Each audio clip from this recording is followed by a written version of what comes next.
IPO అంటే initial public offering.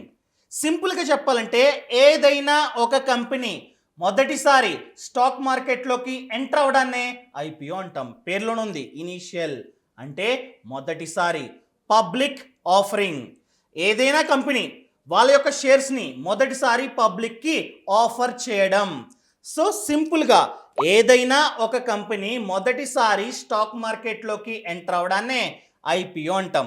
ఇంతకుముందు ఇది వరకు చూసుకున్నట్లయితే సంవత్సరానికి 10-20 ఐపీఓస్ వచ్చేవి.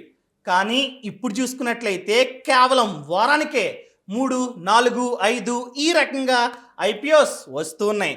చాలామందికి ఐపీఓ అంటే ఒక డేట్ చెప్తారు, ఆ డేట్లో మన డబ్బుని పెట్టుబడి పెట్టాలి, అదృష్టం బాగుంటే లిస్ట్ అవుతుంది అంటే అలాట్మెంట్ జరుగుతుంది, సో మన డబ్బు డబుల్ అయిపోతుంది అనుకుంటూ ఉంటారు. ఇన్ కేస్ అదృష్టం బాలేదా మన డబ్బు కేవలం వారం రోజుల్లోనే మన బ్యాంక్ అకౌంట్లోకి వాపస్ వచ్చేస్తూ ఉంటుంది అనుకుంటూ ఉంటారు. కరెక్టే. కాకపోతే మనం కనుక మంచి ఐపీఓని ఆప్ చేసుకోకపోతే అంటే మంచి కంపెనీని ఎంచుకోకపోతే నష్టాలు కూడా వస్తాయి. ఓన్లీ లాభాలే కాదు నష్టాలు కూడా వస్తూ ఉంటాయి. దాన్ని గుర్తుపెట్టుకోవడం చాలా ముఖ్యం. అంతెందుకండి, నా ఫ్రెండ్స్లో ఒకరేం చేశారంటే తత్వ చింటన్ ఫార్మా ఐపీఓలో పెట్టుబడి పెట్టాడు. అది చూసుకున్నట్లయితే డబుల్ ప్రైస్కి లిస్ట్ అయింది. అంటే 1000 రూపాయలు కొనుక్కున్నాడు ఐపీఓ ఒక లాట్, అది కాస్త 2000 రూపాయలకి లిస్ట్ అయింది. 15,000 రూపాయలు పెట్టుబడి పెడితే 15,000 రూపాయలు లాభం వచ్చింది. మొత్తం అంతా 30,000 చేతికి వచ్చింది. చూడండి, డబుల్ ప్రాఫిట్.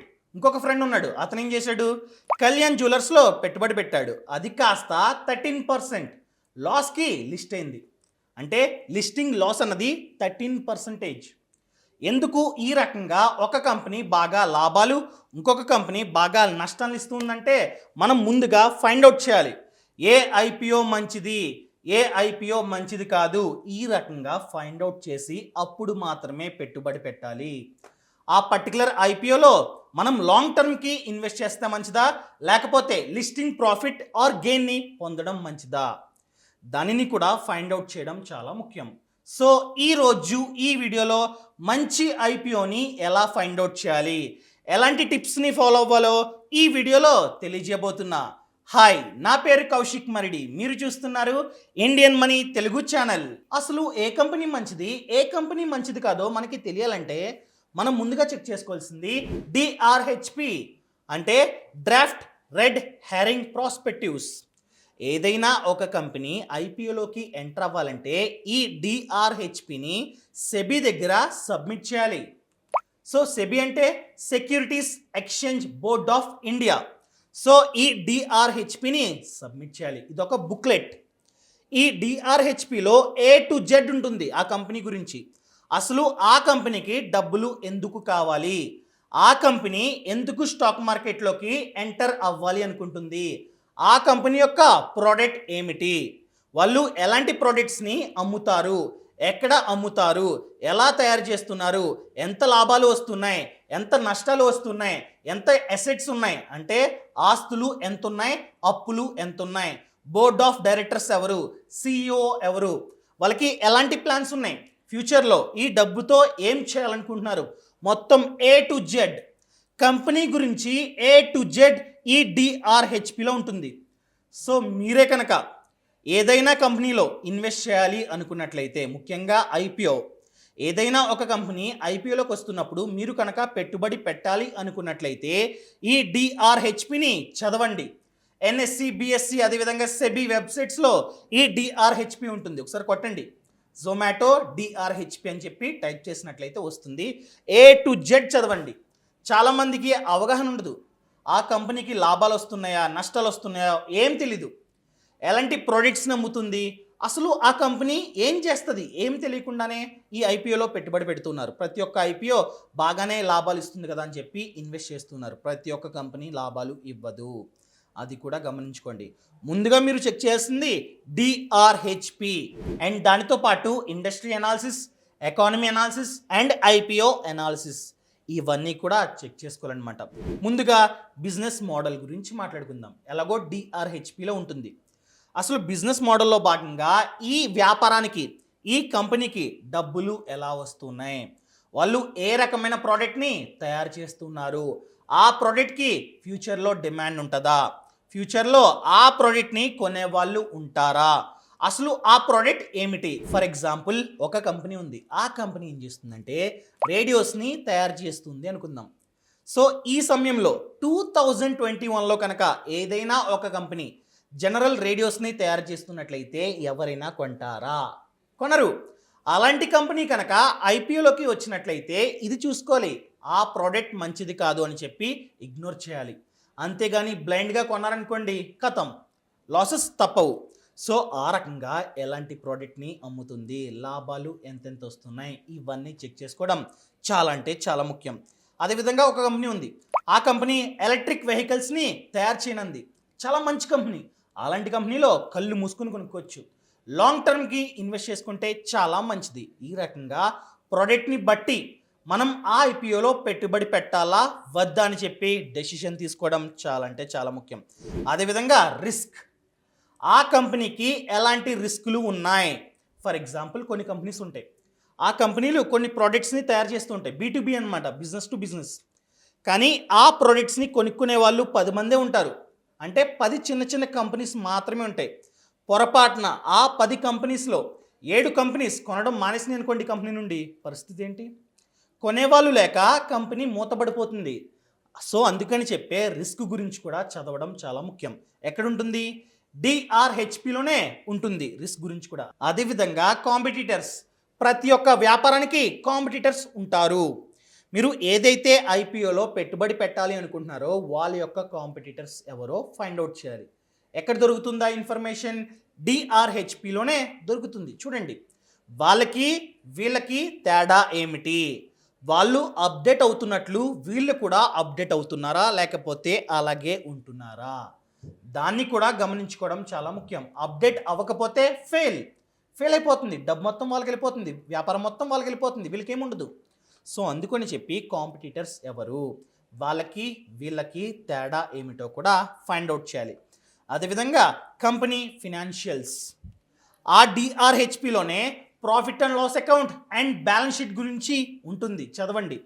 లాభాలు ఎలా వస్తున్నాయి, లాస్ట్ 5 ఇయర్స్ నుండి వీళ్ళకి లాభాలు వస్తున్నాయా లేకపోతే నష్టాలు వస్తూ ఉన్నాయా, దాన్ని కూడా గమనించుకోవాలి. ఆ లాభాలు పెరుగుతూ ఉన్నాయా తగ్గుతూ ఉన్నాయా, అసెట్స్ ఎంతున్నాయి అంటే ఆస్తులు ఎంతున్నాయి, అప్పులు ఎంతున్నాయి, లయబిలిటీస్ ఎంతున్నాయి, వీటిని కూడా గమనించుకోవడం చాలా ముఖ్యం.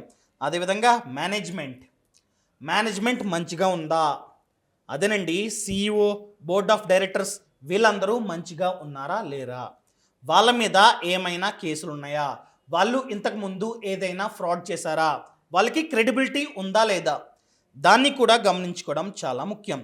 అదేవిధంగా ఇండస్ట్రీ ఎనాలిసిస్, ఇది ఏ రకమైన ఇండస్ట్రీ, మీరు ఏదైతే కంపెనీలో అంటే ఏదైతే ఐపీఓలో పెట్టుబడి పెట్టాలనుకుంటున్నారో ఆ కంపెనీ యొక్క ఇండస్ట్రీ ఏమిటి, ఫార్మా ఇండస్ట్రీయా, ఎలక్ట్రిక్ వెహికల్స్ ఇండస్ట్రీయా లేకపోతే వేరే ఇండస్ట్రీయా, ఆ ఇండస్ట్రీని ఫైండ్ అవుట్ చేయండి. ఫర్ ఎగ్జాంపుల్ తత్వ, మొన్నే ఐపీఓ వచ్చింది కదా, దాని యొక్క ఇండస్ట్రీ ఫార్మా ఇండస్ట్రీ.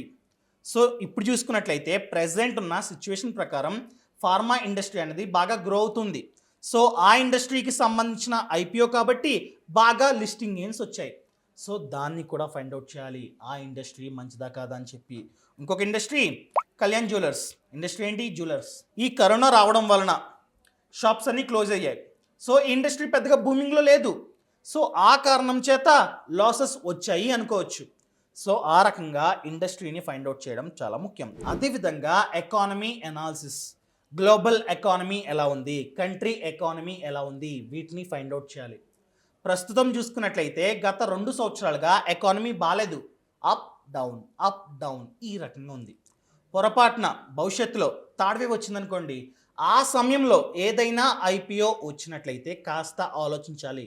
ఎకానమీ బాగాలేదు, థర్డ్ వేవ్ వచ్చింది, స్టాక్ మార్కెట్ డౌన్ అయిపోయింది, ఈ సమయంలో పెట్టుబడి పెట్టినట్లయితే పెద్దగా గెయిన్స్ రావు అని ఫైండ్ అవుట్ చేయాలి మీరు. సో ఎకానమీ మీద కూడా ఆధారపడి ఉంటుంది. ఈ సమయంలో కనుక ఏదైనా కంపెనీ వచ్చినట్లయితే మంచిగా గెయిన్స్ వస్తాయి. రేపొద్దున థర్డ్ వేవ్ వచ్చినప్పుడు అదే కంపెనీ కనుక వచ్చినట్లయితే ఆ రేంజ్లో గెయిన్స్ రావు. సో ఈ రకంగా ఎకానమీని కూడా ఫైండ్ అవుట్ చేయడం చాలా ముఖ్యం. And next one valuation. IPO యొక్క వాల్యూ చాలా ఎక్కువ పెట్టారా, ఆల్రెడీ షేర్ ప్రైస్ అన్నది ఓవర్ వాల్యూ అయిందా లేకపోతే తక్కువైందా, దాన్ని కూడా గమనించుకోవాలి. వాళ్ళు ముందుగానే చెప్తారు షేర్ ప్రైస్ అన్నది 2000 టు 2050 అని చెప్తారు. సో అలాంటప్పుడు ఫైండ్ అవుట్ చేయండి ఆ కంపెనీకి అంత కెపాసిటీ ఉందా, 2000 షేర్ ప్రైజా, ఓకేనా కాదా అని చెప్పి ఫైండ్ అవుట్ చేసుకోండి. ఆ కంపెనీ ఏ సెక్టార్కి సంబంధించింది, ఇండస్ట్రీ ఏమిటి, ఆ ప్రోడక్ట్ ఏమిటి, ఆ ప్రోడక్ట్కి ఫ్యూచర్లో అంత దమ్ము ఉంటుందా లేకపోతే లిస్ట్ అయిన వెంటనే డౌన్ అయిపోతుందా, దాన్ని కూడా ఫైండ్ అవుట్ చేసుకోవాలి. సో అది ఏ సెక్టార్, దానికి దమ్ ఉందా లేదా దాన్ని ఫైండ్ అవుట్ చేయాలి. అదేవిధంగా ఆ కంపెనీకి బాగా లాభాలు వస్తున్నాయా లేకపోతే నష్టాలు వస్తున్నాయా దాన్ని కూడా ఫైండ్ అవుట్ చేయాలి. సో ఈ రకంగా అంతా ఓకే అనుకున్నట్లయితే గ్రో యాప్ ద్వారానో లేకపోతే చాలా ఉన్నాయి కదా, చాలా బ్రోకర్స్ ఉన్నారు, వాళ్ళ ద్వారా మనం ఐపీఓకి అప్లై చేయొచ్చు. పేటిఎం మనీ అని, జిరోదా అని, అప్ స్టాక్ అని, ఎక్సెట్రా ఎక్సెట్రా అప్లై చేయొచ్చు. ఇన్ కేస్ అదృష్టం బాగుంటే అలాట్మెంట్ అవుతుంది, లేకపోతే అవ్వదు. అవ్వకపోయినా పర్లా, మన డబ్బు మనకి వాపస్ వచ్చేస్తాయి కదా, లాస్ అయితే రాదు. అలాట్మెంట్ అయిందనుకోండి, ఆ కంపెనీ బాలేదనుకోండి, తక్కువ ప్రైస్కి లిస్ట్ అవుతుంది. ఫ్యూచర్లో మేబీ ఇది గ్రో అవ్వచ్చు అని చెప్పి మీకు అనిపించినట్లయితే లాంగ్ టర్మ్కి ఉంచేసుకోండి. మంచి కంపెనీస్ అయితే లాంగ్ టర్మ్కి ఉంచుకోండి, అప్పటికప్పుడు సెల్ చేయొద్దు. మంచి కంపెనీ కాకపోతే ఓకే ఈ గెయిన్ చాలు అనుకున్నట్లయితే అమ్మేసుకోండి. ఈ రకంగా ప్లాన్ చేసుకోవడం చాలా ముఖ్యం. ఈ రకంగా మీరు ఐపీఓస్ గురించి మరింత ఇన్ఫర్మేషన్ తెలుసుకోవాలి అనుకున్నట్లయితే కింద డిస్క్రిప్షన్లో లింక్ ఇచ్చా, ఆ లింక్ని క్లిక్ చేసినట్లయితే ఫినాన్షియల్ ఫ్రీడమ్ యాప్ డౌన్లోడ్ అవుతుంది. ఈ యాప్లో చాలా కోర్సులు ఉన్నాయి, దానిలో భాగంగానే ఐపీఓ గురించి కూడా స్పెషల్గా కోర్సు ఉంది. ఏ రకంగా అప్లై చేయాలి, డిమాట్ అండ్ ట్రేడింగ్ అకౌంట్ని ఏ విధంగా ఓపెన్ చేయాలి, ఇప్పుడు నేను ఏదైతే చెప్పానో దానికన్నా ఇంకా ఎక్కువ ఉందన్నమాట ఎక్స్ప్లెనేషన్. సో ఆ కోర్స్ని మీరు చూడాలనుకుంటే ఇప్పుడే ఫినాన్షియల్ ఫ్రీడమ్ యాప్ని డౌన్లోడ్ చేసుకోండి. MARIDI ఈ కోడ్ని ఎంటర్ చేసినట్లయితే 2000 రూపాయలు డిస్కౌంట్ వస్తుందన్నమాట. MARIDI ఈ కోడ్ని ఎంటర్ చేయడం అస్సలు మర్చిపోద్దు. రిఫరల్ కోడ్ ఉందా అని అడుగుతుంది, అక్కడ MARIDI మరిడి ఈ కోడ్ని ఎంటర్ చేయడం అస్సలు మర్చిపోద్దు. ఇలాంటి మంచి మంచి వీడియోలతో రేపు మీ ముందుకు వస్తా. అందరూ కుశాలో, ఇట్లు మీ Kaushik. Thank you so much, thanks for watching. Jai Hind.